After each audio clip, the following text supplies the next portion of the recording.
Good morning, everyone. It is Monday, or as my son likes to call it, First Tuesday, because he is not a fan of Mondays. So, if you want to go ahead and try to trick yourself into thinking that it's not Monday and call it First Tuesday, please do. Hi, everyone. Good morning. Today I'm going to be talking to Julie of Owl Eye Creative. I'm waiting for her to get on. She is a product photographer in Raleigh, North Carolina, and a friend of mine. And she is also a former geneticist. She just quit that 9 to 5 to take her business full time. And we're going to talk a little bit about the art of the side hustle and how to take that to, owning your own business, how to quit the side hustle and bring it into your full-time job. So let's, if you've got any questions, if you are also running a side hustle with your business, I'd love to know. Just let us know in the comments. And if you've got any questions about taking your business full time, how to know you're prepared, things that you should do before you pull the plug on the 9 to 5, just drop those in the comments too, and Julie will answer those for you. So we're just waiting for her to get on. Like I said, it is Monday, or as my son calls it, First Tuesday, because let's face it, Mondays are super hard. Julie, let's see. Oh, checking my other computer. Oh, here she goes. Julie is here. Now she's just got to join us on the conversation. Here we go. I'm going to press the big button. All right, Julie. Technology is fantastic. Julie, good morning. Good morning. Yeah, look, I got to scoot back just a little bit now. All right. How are you this Monday? I am good. This is I am Instagram Live virgin. This is my first live chat, so I'm very excited. I have seemed to be popping everybody's there. Last week it was Deidre's first live, so I'm so glad that I could be here for your first time. But all right, so we're going to be talking today. Oh, Melanie said my side hustle became her full-time gig 10 years ago. So we've got, old experts. Melanie, you're not old, but you're seasoned in turning the side hustle into full-time. And Julie just took the plunge. I did. And it's funny, I talked to so many people and they're like, taking the big jump is so hard, but they never look back, and they're like, it's the best decision I've ever made. I think making that decision to like go all in on yourself is terrifying. I mean, I've told my husband a number of times, I'm like, did I make a terrible mistake? But I think he has full support in me, and I've got a great community of people that are helping me, and I think that makes a big difference. So well, first, why don't you introduce yourself and the business that you do now currently own, all the time. Yeah, so let's see, I'm going, I think, about 6 weeks of being self-employed, and for about 2 years before that, I was building up a lifestyle wedding photography business, and that is what funded this new product photography venture. So I was still working my full-time job, so anything I made in my other business, my side hustle, I stashed away like a little squirrel. And I used it, to build my business, to buy equipment, whatever. But then I built up a little nest. I worked my butt off. Like April, May were like crazy months. And I was like, this has been 2 years in the making of, I remember 2 years ago sitting at pizza with my husband being like, this sounds like a great idea. And it's really nice to be on the other side of it and sort of see it come to fruition. But I built up a nest egg, and I was like, I'm just going to go all in. It worked out really well with our family, with childcare transitioning and our kids being in school. And I said, this is the best decision for us. And my anxiety went way down trying to juggle two things. It's been really nice to be able to focus on, one thing. Yes. One thing again. So Speaking of that juggling, let's talk about the art of the side hustle. How did you know that you wanted to do this?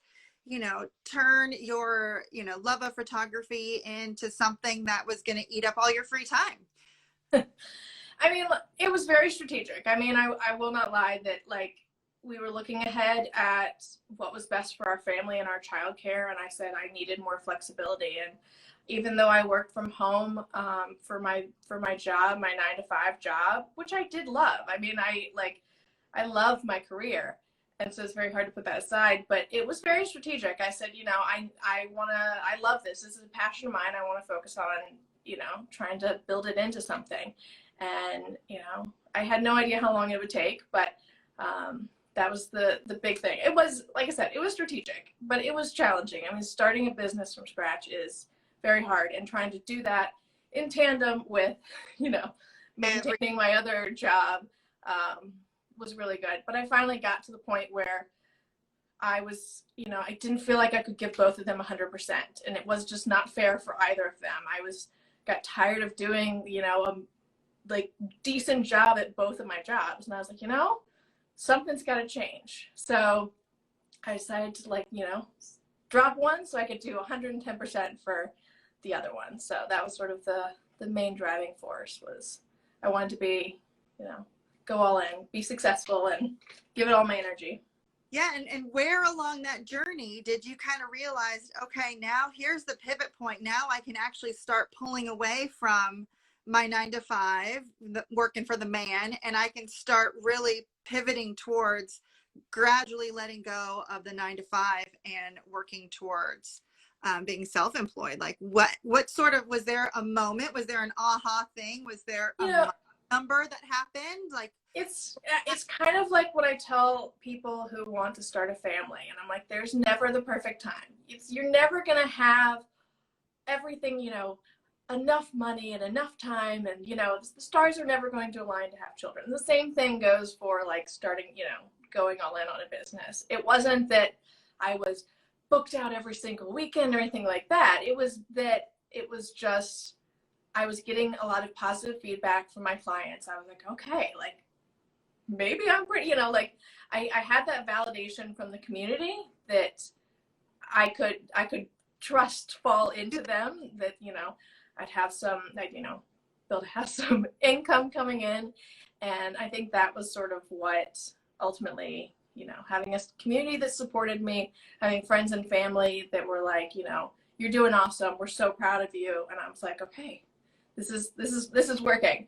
And, it wasn't that you can't really rely on, I mean, yes, for a lot of people, the finance is a big aspect. I mean, they're like, am I going to make not enough money for, bills and whatever. And my husband and I budgeted, and we figured out like, okay, we got to cut some things out. We got to, and it took some pressure off of me to have to, it was unrealistic for my new job of 2 years to be making the same as my 15-year career in genetics. So I had this in my mind. I was like, well, once I reach that income, and I was like, that's unrealistic that I can build a business to the same level in 2 years working part-time. So I was like, I just have to get to a point where that goal is in sight, or something close to that goal is in sight, where I'm making enough that I can provide something for our family. And it's, each person is individual as far as the finances. But I think just having a supporting community is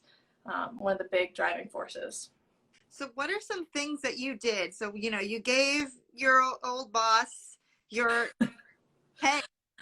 So one thing I will say, I treaded very carefully with approaching the subject of leaving with my boss. I did not, I wanted to leave the door open. Just, I worked for the company for 8 years, and they loved me, and I don't want to close that door and never look back, because there might be a time when I go back to it. And so I wanted to approach it very carefully, and, told them that, it was a wonderful working environment, and then we just were shifting everything in our family. So you don't have to provide, this is the thing that I learned. One, you don't have to provide an explanation for why you're leaving a job. You also should never feel guilty about leaving a job. It is a transaction they hired you to do the job and they pay you for that job. Don't ever feel like you owe something to them because you've been there for 8 years. I mean, yes, it's a tight-knit group. I have, great friends in this company, and it was like I cried so many times that last week. It's hard. It's hard to leave, but I honestly haven't looked back. I mean, it was like the most seamless transition in my head. I quit, and the next Monday I started going full-time with this next job, and I didn't miss it one bit. And I knew that was sort of the validation, like, okay, this is it. But I gave my 2 weeks notice. I worked really hard to like wrap up projects and everything like that. Don't just like leave and ditch them and be like, see you later, because you just never know. You never know when you're gonna, you might need to rely on that. If you were a wedding photographer and you quit your job and then the pandemic happened, maybe you would need to go back into the industry. So leave that door open, keep the connections. It's always good to kind of keep the community. Now, for someone who is getting ready to put in that notice and take their side hustle full time, what kind of things do you recommend they get in place? Not for the 9 to 5, but to go full time business owner. Sorry, say that again. So you want to know like what, as far as the business side, I needed to get in order? Yeah, like what advice would you have? Like, make sure you think about health insurance and all this other stuff that we really is a different way of that is true. Like I said, this was not like a last minute decision. This was very strategic for us. We knew that there was a good chance that something was going to be shifting in October with our childcare and with everything. So last year at the health insurance enrollment, we switched over to my husband's insurance. We were thinking ahead that like I was probably either going to be dropping hours or switching my job. So, and I think the timeline of when exactly I did it was the big question mark. And I just had a heart to heart with my husband, and I was like, I need 2 months to focus on my job, like my career. Like with full-time childcare, I need to be 40 hours a week putting into this business to get it where I need it to be so that I can, get that flexibility, the whole goal, right? This was like the end goal. It was like, and it was finally like this moment, but like sending that 2 weeks notice email was, I don't know, it was such a crazy feeling. It was like excited and terrified. And I was just like, ugh. But, I think just make sure you trust yourself, you put faith in yourself that, you will have your moments of doubts that like, the inquiries aren't coming in or, the orders aren't coming in, and you kind of have like a little bit of moment panic, and you just, it's the journey, not the destination. You're going to have ebbs and flows. So have enough built up that you aren't, living paycheck to paycheck ideally, which is hard. But when you have more time to put into your business, it's amazing how much more you can get out of it. I was like, all these things, I have this long list of things that I've been wanting to do for my business, like redo my website, all these things. And I was like, I didn't have time to do that. And now I do. So all of that will ultimately lead to more income. So it's a long game. It is a long game. It is. Plan a year or so out, ideally. It's the long term. And then I loved how you said too, you've got that supportive community, a spouse or partner that also thinks it's a great idea, because if and I know that your husband didn't always think it was the right time. And so waiting until you were both in that place to, transition and pivot, I'm sure aided in. Yeah, and I think communication is really key, with your significant other and with your family as well, because I come up from a family that doesn't, they work either, very traditional jobs. So being self-employed is a very, a little bit of a foreign concept. So trying to, warm your family up to the idea. So it's not like, wait, you quit your job? Like what, they don't think that you're going crazy, oh, I quit my job to like take pictures. And people are like, what are you doing? Like, you got to warm up your audience. You got to, build them up as much as possible. But, at the same aspect, like with your old job, don't, trying to, you don't necessarily want to be like, hey, guess what? In 2 months, I'm going to quit, because that's not, the 2-week notice is there for a reason. So, do what you can to help their end of the transition, but then also yourself. So on your end, you have a lot longer transition period. Sorry, my phone is balancing and now it's not balancing. So now I'm holding. So haven't quite gotten my Instagram phone center up.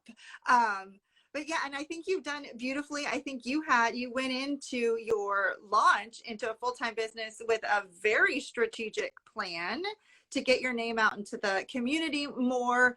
And I just thought it was brilliant. I thought, your collaboration with local businesses, and so it wasn't just you pushing marketing out. You decided to serve your community, and that's how you wanted to start your launch, which I think speaks a lot to your business values. Yeah, I mean, it was very strategic. I wanted the community, like I said, on my side, and I, reached out to local business owners, and I said, I want this to be collaborative. I want to help you, and you guys can help me in exchange.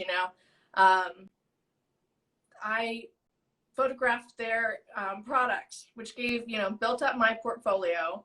I made connections. I mean, and it was amazing. My favorite thing about it is I was working with one client, and she was like, okay, like, what other companies are you working with? And I listed off who else I was working with. She's like, oh, I know so-and-so. She's awesome. And I realized that all these small businesses in Raleigh are so interconnected.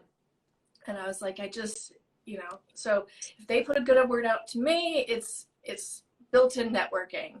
And, I hope that it comes full circle. And, someone's like, I heard of you from so-and-so. And it, that was sort of the whole goal. And then at the same time, that people who follow me get exposed to their small business, and maybe, come this holiday season, they're like, oh, I saw Julie photograph this bar of soap, and I've been meaning to find something for my mother-in-law, So it's beneficial for everyone is sort of the ultimate goal.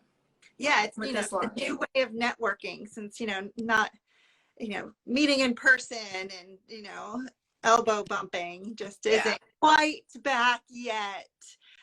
But being able to help each other out too, I think it was a brilliant plan, and I've loved watching it come to fruition.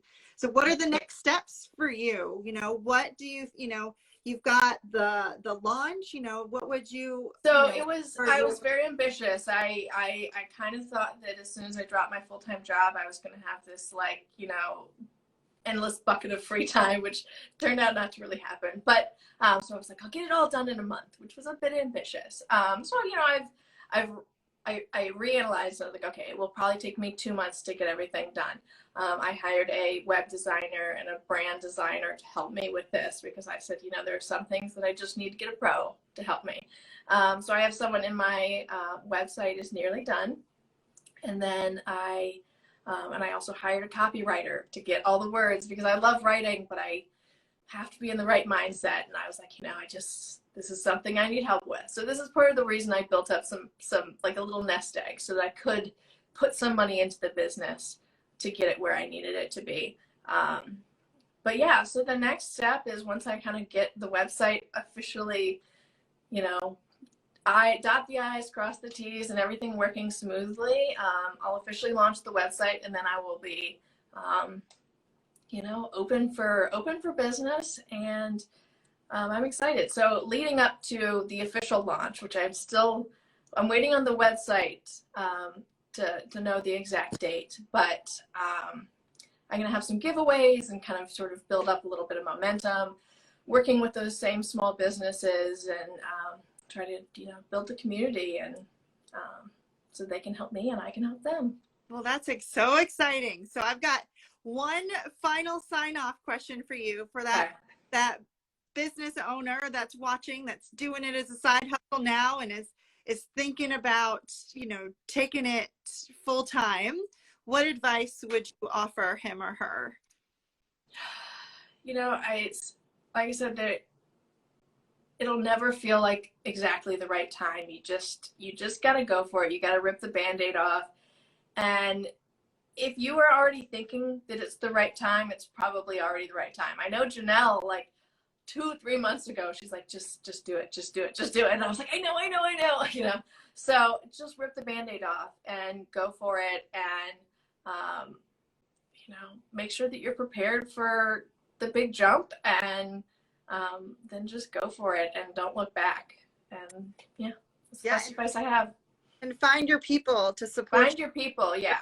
I mean, Janelle has been such a wonderful resource to like just bounce business ideas off. Like, hey, you know, she was the one who had the heart to heart with me. Is like, Julie, no, you can't do weddings and families and babies and graduation and blah, blah, blah, blah, blah, blah, blah. She's like, you can't do it all. Like, figure out what you're going to work on and go all in on that, you know? So don't try to appease everyone. Find what you're really good at and pour your heart into that. So that's what this product photography business is. I love it. And I was like, I'm going to go all in. So. And I'm so glad you did. It's been so awesome watching this take off. Because I know you've been working your butt off for a really, really, really long time. A lot of late nights, a lot of weekends, a lot of, you know, schedule mishaps where I'm like, oh, I double booked myself, or like, oh, I planned to do this photo shoot and then someone scheduled a meeting at work, and you're like, you know, how do you get out of this? But yeah, it's like that meme though, you know, where they said I quit my 9 to 5 so I could work 24/7. And I think, you know, being a small business owner, allows you a lot of that flexibility, but it requires a lot of work. And then, you know, eventually you get to this point again where you have more of that flexibility, you know, once you have your systems in place and you've got your market established. So no, it's not going to be automatic freedom. I know. I had a few nights early on where my brain just went into overdrive. I'd lay down and it was just like, these are all the things I need to do. These are all, you know, and it was kind of like I had made space in my brain for this new business. And it was like, the gears started turning. And I was like, I had to kind of like turn that down because I was like, I got to get some sleep, you know? So yeah, it's you know, it is a transition, and you know, it's been good to kind of now settle into place and know your market and keep hustling, you know. That's the thing. you know, and it's hard too in this like culture where you see all these people are like, I make 7 figures and I only work 5 hours a week, you know, and that doesn't come the first, I don't know, 5-10 years of entrepreneurship. You know, maybe it does for some. But for I would be confident in saying for most of us, it takes a long time to get to those 3-hour work weeks where we're still making have realistic goals. I mean, yes, I would love to make $100,000 in this first year, but like, I know that that's not going to happen. So, you know, like I said, don't try to compare it to your old job that you've maybe been working at for 10 years or 15 years. Like, that's unrealistic. So set realistic goals, and, you know, also manage your time, you know. And bring back that self-care, that like workout, the time, you know, you now have the time to carve out some me time. Right. So I'm now getting to that point where I'm like, okay, you can take an hour out to go work out, you know. I'm like, okay, gotta just like define my own limits. Right? That was point. You know, to be able to go, you know, take your kid to the bus stop and exactly go and sit and have lunch with my kids, or spend the afternoon at the playground. Like, take a Friday off if you need to, you know. That's sort of the flexibility that I wanted, is to be able to control my own schedule. Right. So control it. Control your schedule, you know. Don't do the hard work, but don't feel like you have to work 24/7. Right. The email can wait 24 hours. It really can. I know it feels like, you know, especially if an inquiry comes in and you're like, oh, you know, every time I get one, I'm like, oh, hold on. And then I'm like, okay, take a step back. If you respond back in 5 minutes, you seem a little eager, you know. So, you know, like give it an hour or two and then respond back. You know, give yourself a chance to think about the best way to approach this, and, you know, don't, you know. Right. Well, thank you so much. I'm going to let you get back to that hustle. Yeah, I know. It's Back to the Monday. Got less to do. So. Well, it was nice to see you, and I can't wait for your launch coming up really, really, really soon. Yeah, sounds good. All right. Thank you so much, Bye. Julie. Thank you, guys. Bye.